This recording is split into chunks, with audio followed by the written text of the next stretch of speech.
اعوذ باللہ من الشیطان الرجیم، بسم اللہ الرحمن الرحیم۔ السلام علیکم ورحمۃ اللہ وبرکاتہ۔ امید کرتا ہوں کہ سب خیریت سے ہوں گے۔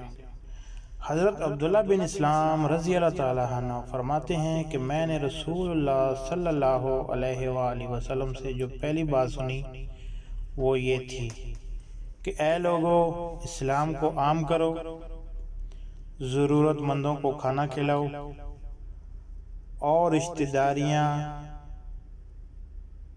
جوڑ کر رکھو، اور رات میں جب لوگ سو رہے ہوں تو تہجد ادا کرو،